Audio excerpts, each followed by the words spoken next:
Alam nyo ba, 1 kilong karne lang yung ginamit ko dyan, pero napakadami ko nang nagawa. Ito na ata yung pinakamurang ulam na nagawa ko, pero ang dami na. Kaya naman, isang tipid na ulam na naman yung isi-share ko sa inyo. Pwede itong ipang merienda at ipang ulam. Syempre, samahan na din natin yan ng napakasarap na chili oil.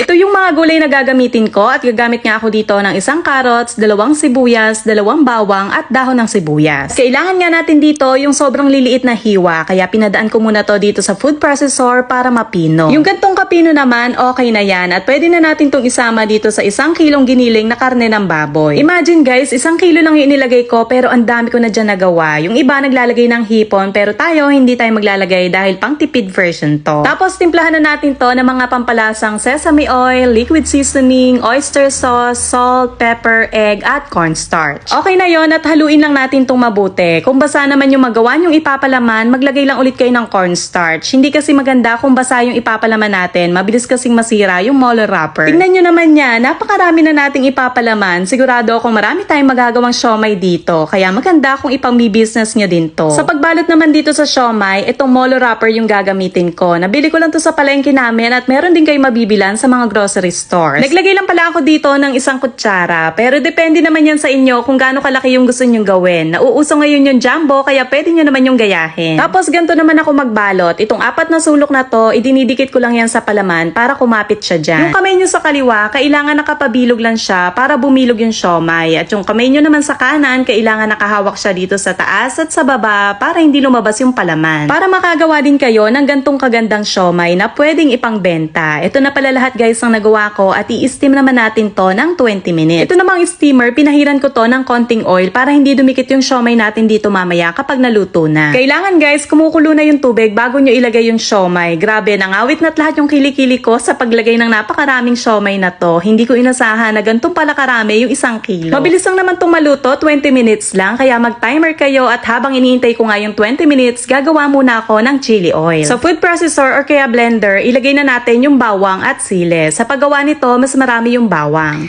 Maglalagay din tayo dito ng 3 kutsarang tomato paste at ½ cup ng tubig. Yung paglagay naman ng tubig, paunti-unti lang para lang hindi tumalsik. Pero nakagamit ako dito ng ½ cup. Kapag naging ganito na yung itsura, okay na to at isa lang na natin to sa kawali. Igisa-gisa lang natin to, saka natin to lalagyan ng oil. Nakapaglagay pala ako dito ng 1 cup ng oil. Tapos tinimplahan ko to ng 2 kutsara ng asukal at kalahating kutsara ng gochujang, pampakulay at pampaanghang na din. Haluin lang natin to ng haluin hanggang sa pumula siya at lumapot siya na parang ganyan. O diba, chili oil pa lang mapapalaban ka na. Sakto nga pagkaluto ko ng chili oil, luto na din itong siomay. Nako, amoy pa lang nitong siomay at chili oil, magugutom ka na. At ito ang aking chili oil.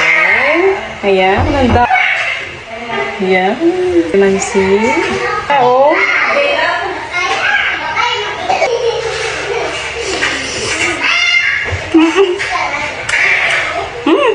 Ang sarap, manamis-namis.